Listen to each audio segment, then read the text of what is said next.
The following is an independently produced community access program. The viewpoints expressed are those of the community access producer and do not reflect those of Shaw Cable Systems. The program is presented in response to CRTC policy guidelines regulating community programming.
March 8 was International Women's Day.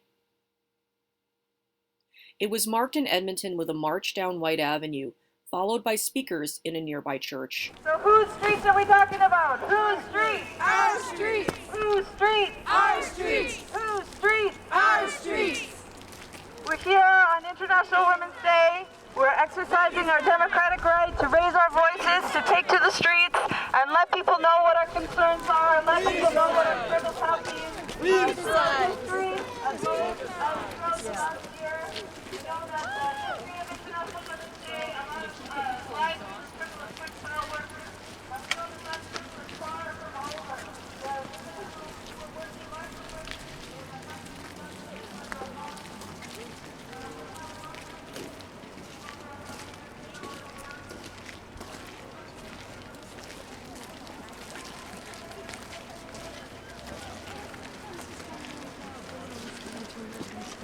Oh, really? You couldn't hear what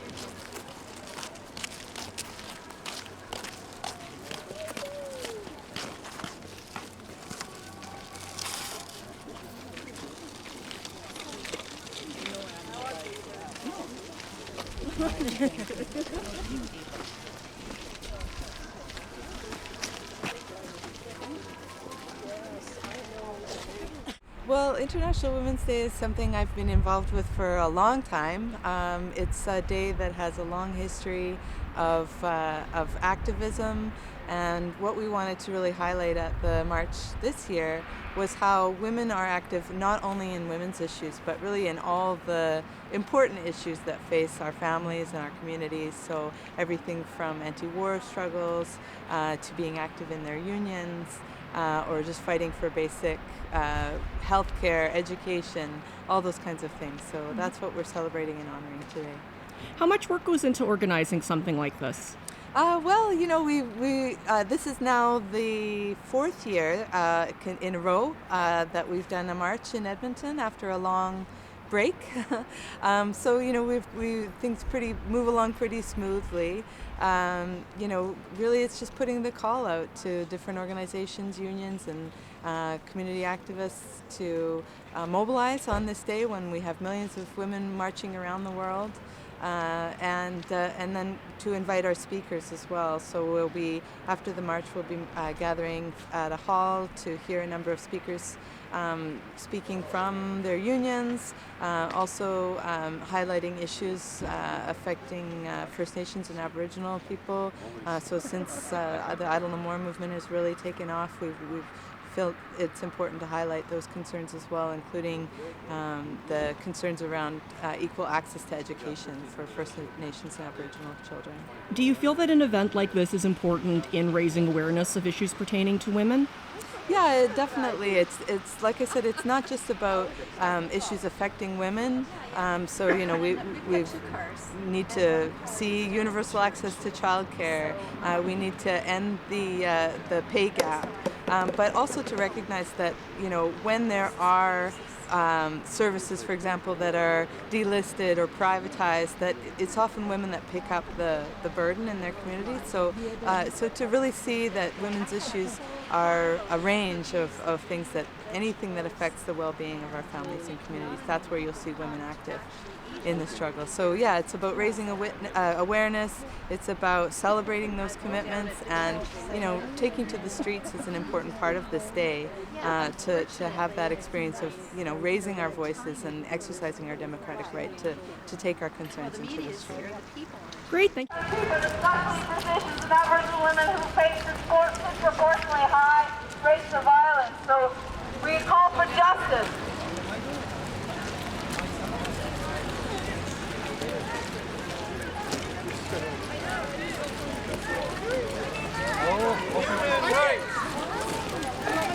Human rights.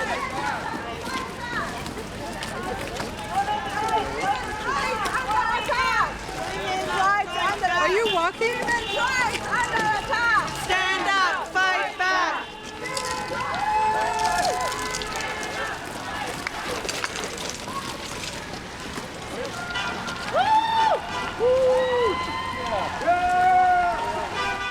So this is a very important day for women. For over 100 years, it's a day in which women have expressed their determination to fight for their rights, to have those rights actually enshrined in law, and not just be, a matter of policy objective, something that everyone says they agree with, but in fact they have, they don't have any reality in having a guarantee in the society. So I think that, it's a good day to reflect on what our slogan, "No means no" means.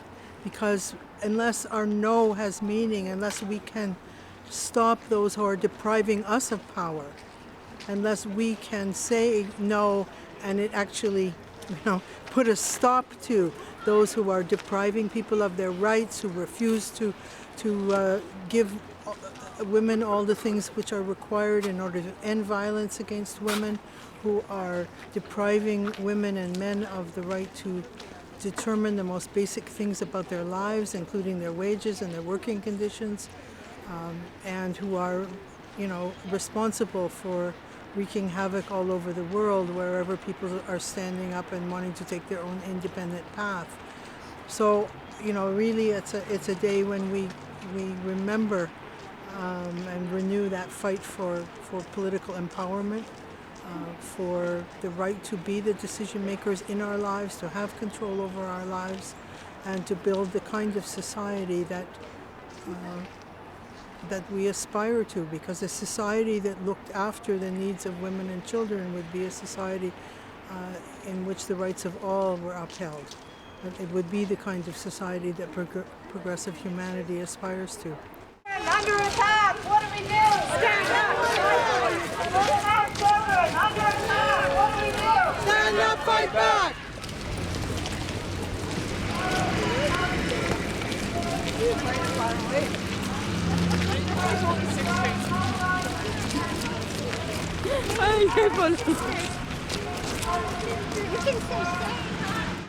Yes, please. Oh, okay. Come on in, Susie. Yes, Susie. What's the point in having a National Women's Day if you don't get your If you picture don't taken? have women with you, Yeah. right? Picture taken with beautiful, intelligent, liberated. Why are you here at International Women's Day?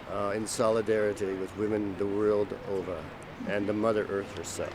As a man, why is it important for you to come to a cause like this? Well, I mean, it's a completeness thing, of course. We need to have representation, equal value. Thank you. Of course, not equal, but exalted. The women need to be placed in their exalted, where they truly belong, in their exalted place of honor and respect. Well, I think most issues affect women. Indeed, I think women should play a pivotal role in most things. So I guess any issue would be falling into that category. Yeah, so anything you do to raise awareness, to bring people together, to share ideas, I think it's an excellent idea. And then we've got cooperation from Mother Earth herself. It's a beautiful day. Thank you, Mother Earth.